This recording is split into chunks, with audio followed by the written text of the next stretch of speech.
Sir, आपका स्वागत है। मैं माननीय प्रधानमंत्री जी से विनती करूंगा कि वो बटन दबाकर भारत के G20 लोगो और थीम का अनावरण करें।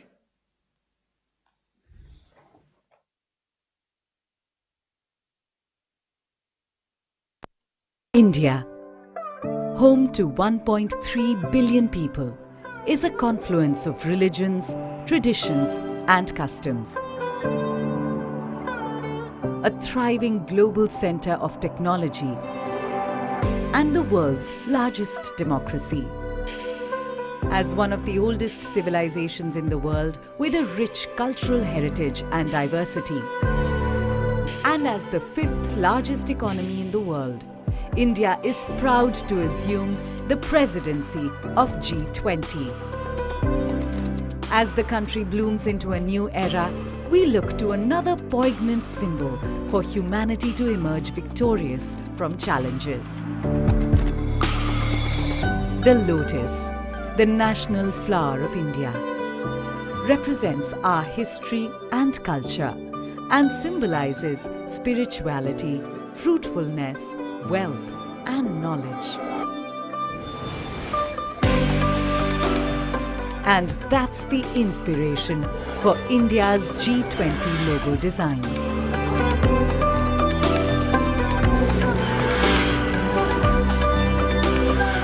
The design, rendered in saffron, white, green and blue, is drawn from the national flag of India. The 7 petals in the logo signify the 7 seas and the coming together of 7 continents at G20 India 2023. Sitting above the lotus is a representation of the earth, reflecting India's pro-planet approach to life and seeing the world as one family. From this, we derive the theme for G20 India 2023, Vasudhaiva Kutumbakam, one earth, one family, one future. A theme that brings the G20's focus on shared global growth, while being in harmony with nature.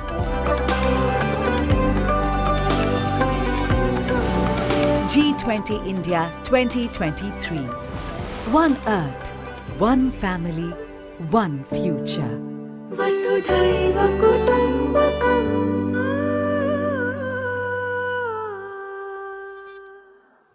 धन्यवाद sir. अब मैं माननीय प्रधानमंत्री जी से अनुरोध करूंगा कि वो बटन दबाकर हमारी G20 वेबसाइट का अनावरण करें।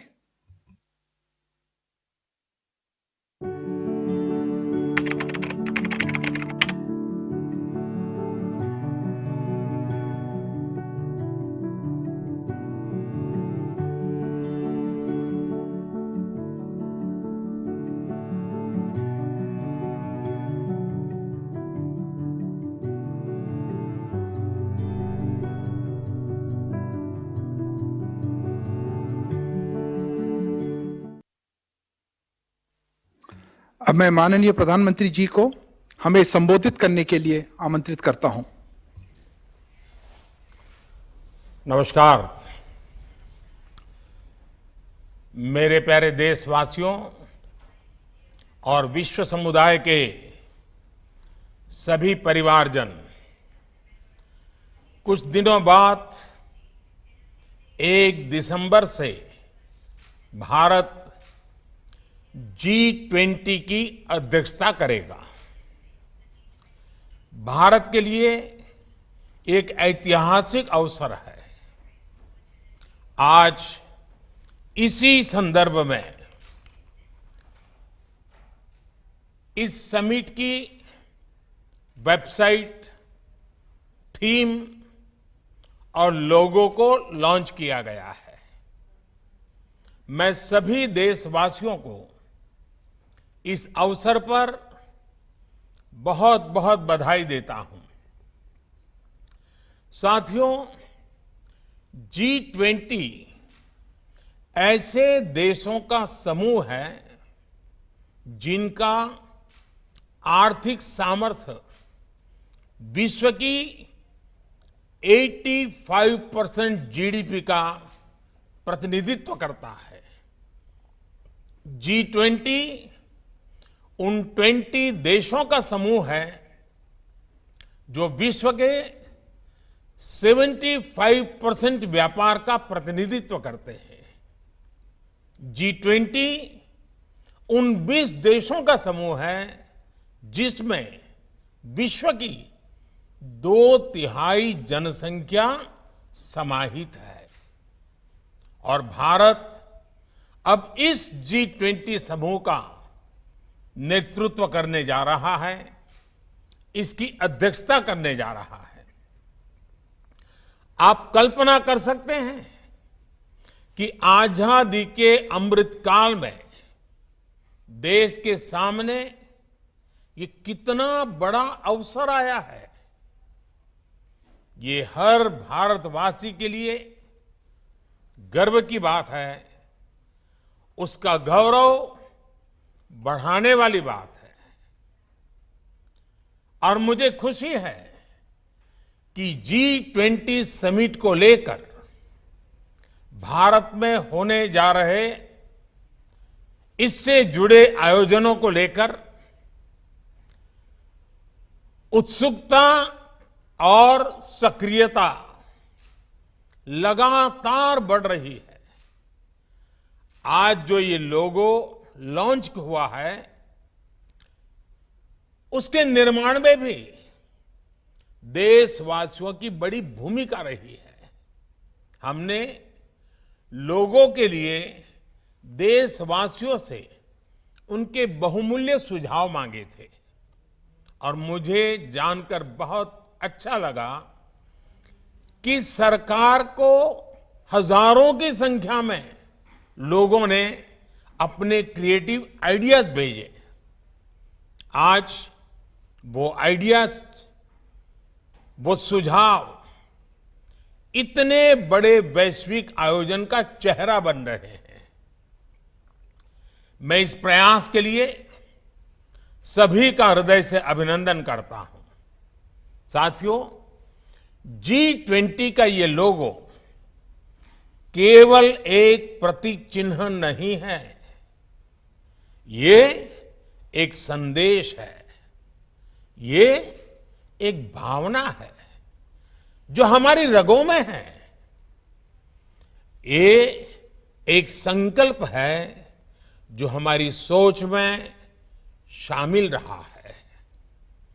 वसुधैव कुटुंबकम के मंत्र के जरिए विश्व बंधुत्व की जिस भावना को हम जीते आए हैं, वो विचार इस लोगो और थीम में प्रतिबिंबित हो रहा है।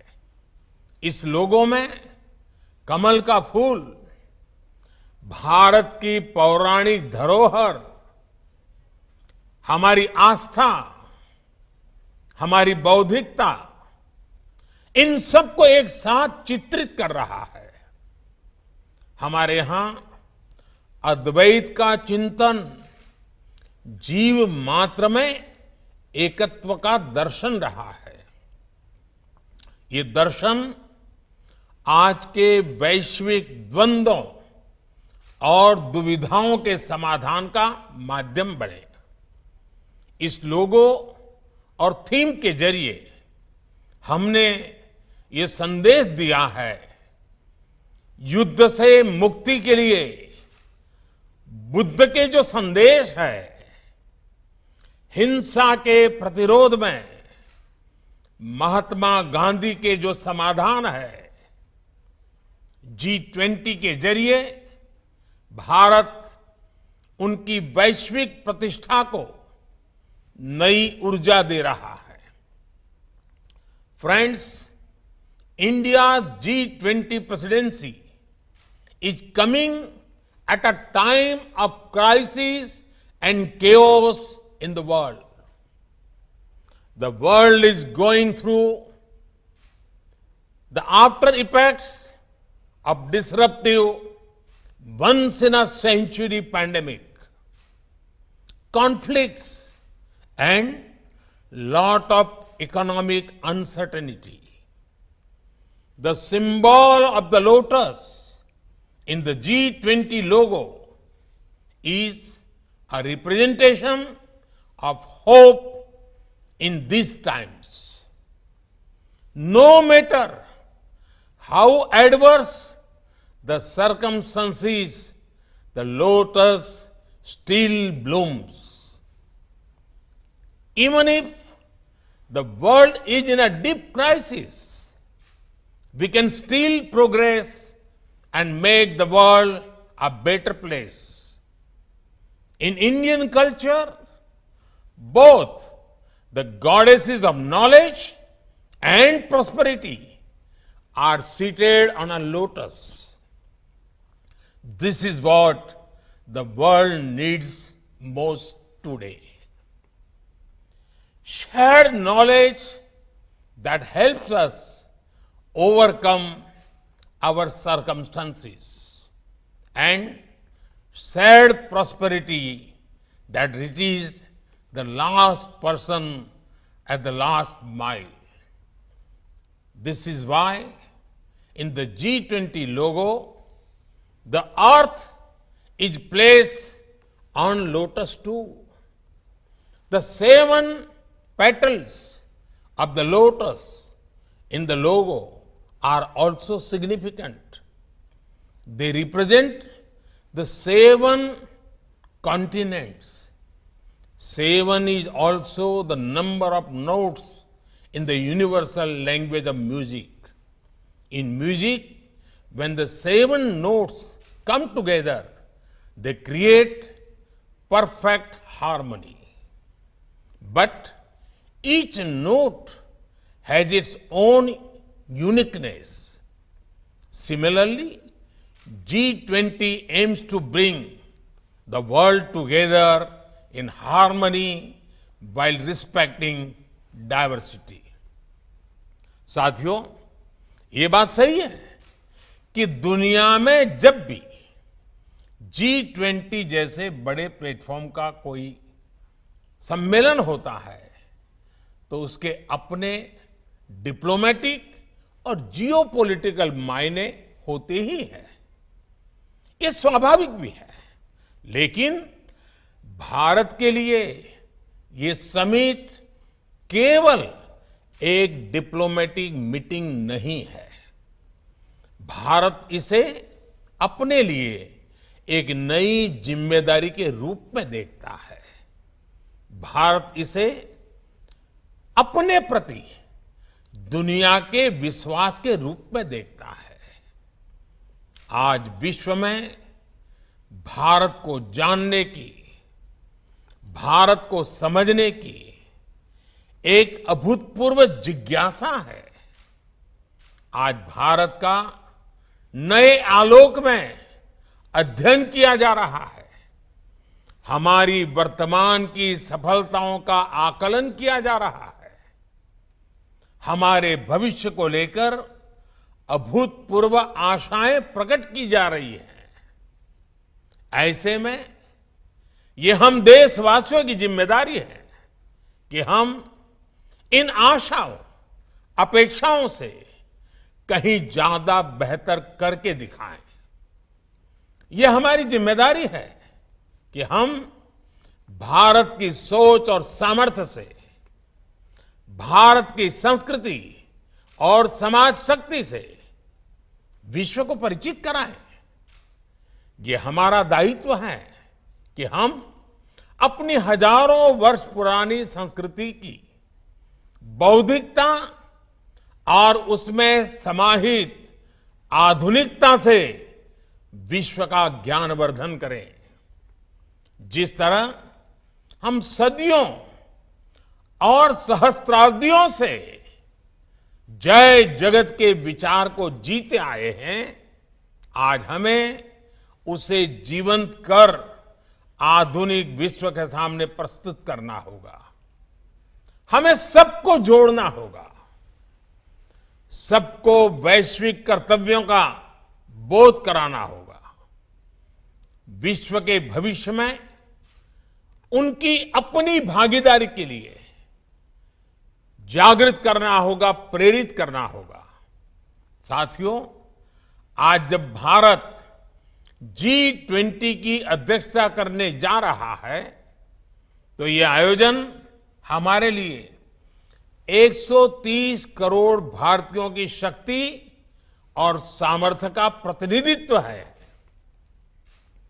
आज भारत इस मुकाम पर पहुंचा है, लेकिन इसके पीछे हमारी हजारों वर्षों की बहुत बड़ी यात्रा जुड़ी है, अनंत अनुभव जुड़े हैं। हमने हजारों वर्षों का उत्कर्ष और वैभव भी देखा है।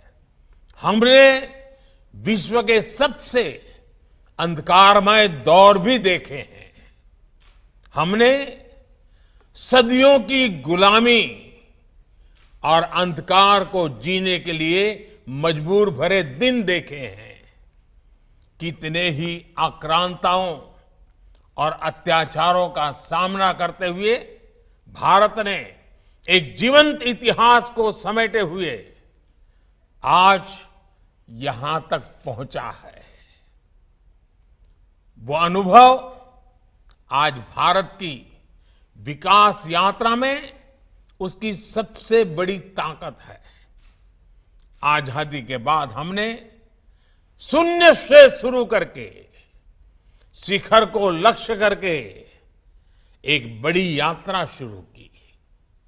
इसमें आजादी के बाद के पिछले 75 वर्षों में जितनी भी सरकारें रही, उन सभी के प्रयास शामिल है। सभी सरकारों और नागरिकों ने अपने अपने तरीके से मिलकर भारत को आगे बढ़ाने का प्रयास किया। हमें इसी स्पिरिट से आज एक नई ऊर्जा के साथ पूरी दुनिया को साथ लेकर आगे बढ़ना है। साथियों, भारत की हजारों वर्ष पुरानी संस्कृति ने हमें एक और बात सिखाई है। जब हम अपनी प्रगति के लिए प्रयास करते हैं, तो हम वैश्विक प्रगति की परिकल्पना भी करते हैं। आज भारत विश्व का इतना समृद्ध और सजीव लोकतंत्र है। हमारे पास लोकतंत्र के संस्कार भी हैं और मदर ऑफ डेमोक्रेसी के रूप में गौरवशाली परंपरा भी है। भारत के पास जितनी विशिष्टता है, उतनी ही विविधता भी है। ये डेमोक्रेसी, ये डायवर्सिटी, ये इंडिजीनियस अप्रोच, ये इंक्लूसिव सोच, ये लोकल लाइफस्टाइल, ये ग्लोबल थॉट्स आज वर्ल्ड इन्हीं आइडियाज में अपनी सभी चुनौतियों के समाधान देख रहा है। और G20 इसके लिए एक बड़े अवसर के रूप में काम आ सकता है। हम दुनिया को ये दिखा सकते हैं कि कैसे डेमोक्रेसी जब एक व्यवस्था की साथ साथ एक संस्कार और संस्कृति बन जाती है, तो कॉन्फ्लिक्ट का स्कोप समाप्त हो जाता है। हम दुनिया के हर मानव को आश्वस्त कर सकते हैं कि प्रगति और प्रकृति दोनों एक दूसरे के साथ चल सकते हैं। हमें सस्टेनेबल डेवलपमेंट को केवल सरकारों के सिस्टम की जगह इंडिविजुअल लाइफ का हिस्सा भी बनाना है, इसका विस्तार करना है। एनवायरमेंट हमारे लिए ग्लोबल कॉज के साथ साथ पर्सनल रिस्पॉन्सिबिलिटी भी बनना चाहिए। साथियों, आज विश्व इलाज की जगह आरोग्य की तलाश कर रहा है।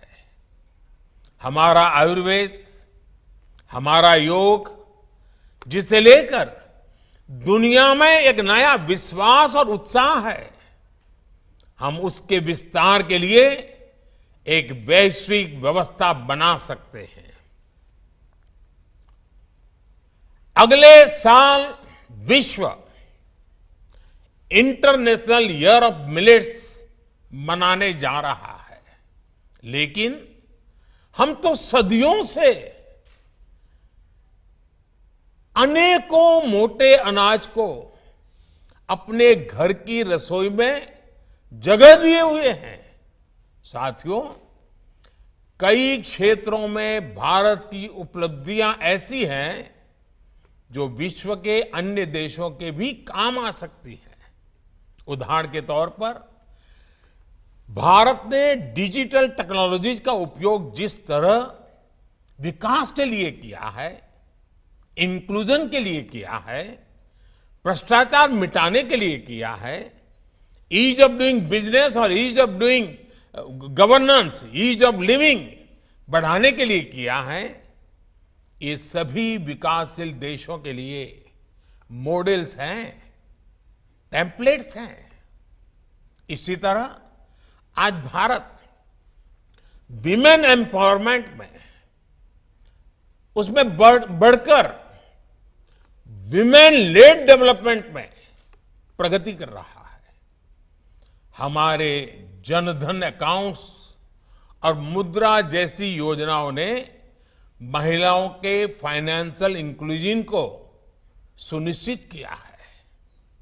ऐसे ही विभिन्न क्षेत्रों में हमारा अनुभव विश्व की बड़ी मदद कर सकता है और G20 में भारत की अध्यक्षता इन सब सफल अभियानों को विश्व तक ले जाने का एक अहम माध्यम बनकर आ रही है। साथियों, आज का विश्व सामूहिक नेतृत्व की तरफ बहुत आशा से देख रहा है, चाहे वो G7 हो, G77 हो या फिर UNGA हो। इस माहौल में G20 के प्रेसिडेंट के तौर पर भारत की भूमिका बहुत अहम है। भारत एक और विकसित देशों में से घनिष्ठ रिश्ते रखता है और साथ ही विकासशील देशों के दृष्टिकोण को भी अच्छी तरह से समझता है, उनकी अभिव्यक्ति करता है। इसी आधार पर हम अपनी G20 अध्यक्षता की रूपरेखा ग्लोबल साउथ के उन सभी मित्रों के साथ मिलकर बनाएंगे जो विकास के पथ पर दशकों से भारत के सहयात्री रहे हैं। हमारा प्रयास रहेगा कि विश्व में कोई भी फर्स्ट वर्ल्ड या थर्ड वर्ल्ड न हो, बल्कि केवल वन वर्ल्ड हो। भारत पूरे विश्व को एक कॉमन ऑब्जेक्टिव के लिए, एक बेहतर भविष्य के लिए साथ लाने के विजन पर काम कर रहा है। भारत ने वन सन, वन वर्ल्ड, वन ग्रिड के मंत्र के साथ विश्व में रिन्यूएबल एनर्जी रिवॉल्यूशन का आह्वान किया है। भारत ने वन अर्थ वन हेल्थ इस मंत्र के साथ ग्लोबल हेल्थ को मजबूत करने का अभियान चलाया है और अब G20 में भी हमारा मंत्र है one earth one family one future. Bharat के यही विचार, यही संस्कार विश्व कल्याण का मार्ग प्रशस्त करते हैं। साथियों, आज मेरा देश की सभी राज्य सरकारों, सभी राजनीतिक दलों से भी एक आग्रह है। ये आयोजन सिर्फ केंद्र सरकार का नहीं है, ये आयोजन हम भारतीयों का आयोजन है। G20 हमारे लिए अतिथि देवो भव की अपनी परंपरा के दर्शन करवाने का भी एक बड़ा अवसर है। ये G20 से जुड़े आयोजन केवल दिल्ली या कुछ जगहों तक ही सीमित नहीं रहेंगे। इसके तहत देश के कोने कोने में कार्यक्रम होंगे। हमारे हर राज्य की अपनी विशेषताएं हैं, अपनी विरासतें हैं।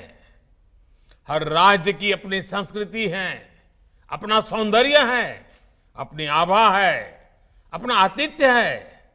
राजस्थान का आतिथ्य आमंत्रण है, पधारो मारे देश। गुजरात का प्यार भरा अभिनंदन है, तमारू स्वागत छे। यही प्यार केरला में, मलयालम में दिखता है, एल्लावर्कुम स्वागतम। अतुल्य भारत का दिल मध्य प्रदेश कहता है, आपका स्वागत है। पश्चिम बंगाल में मीठी बांग्ला में आपका स्वागत होता है, अपना के स्वागत जानाई। तमिलनाडु में कदेगल मुड़ी बदुलिए जो कहता है, थंगल वरव नलवर बाहुए। यूपी का आग्रह होता है, यूपी नहीं देखा तो भारत नहीं देखा। हिमाचल प्रदेश तो ये destination for all seasons and all reasons, यानी हर मौसम हर वजह के लिए हमें बुलाता है। उत्तराखंड तो सिंपली हेवन ही है। ये आतिथ्य, ये विविधता विश्व को विस्मित करती है। G20 के जरिए हमें अपने इस प्यार को दुनिया तक पहुंचाना है। साथियों, अभी अगले हफ्ते में मुझे इंडोनेशिया जाना है। वहां पर विधिवत रूप से भारत को G20 की अध्यक्षता लिए जाने की घोषणा होगी। मैं देश के सभी राज्यों से, सभी राज्य सरकारों से भी आग्रह करता हूं, वो इसमें अपने राज्य की भूमिका का ज्यादा से ज्यादा विस्तार करें। इस अवसर का अपने राज्य के लिए लाभ उठाएं। देश के सभी नागरिक, बुद्धिजीवी भी इस आयोजन का हिस्सा बनने के लिए आगे आए। अभी लॉन्च हुई वेबसाइट पर आप सभी इसके लिए अपने सुझाव भेज सकते हैं, अपने विचार प्रकट कर सकते हैं। विश्व कल्याण के लिए भारत कैसे अपनी भूमिका को बढ़ाए, इस दिशा में आपके सुझाव और साझेदारी G20 जैसे आयोजन की सफलता को नई ऊंचाई देंगे। मुझे विश्वास है, ये आयोजन न केवल भारत के लिए यादगार रहेगा, बल्कि भविष्य भी विश्व के इतिहास में इसका आकलन एक महत्वपूर्ण अवसर के रूप में करेगा। इसी कामना के साथ आप सभी को एक बार फिर हार्दिक शुभकामनाएं। बहुत बहुत धन्यवाद।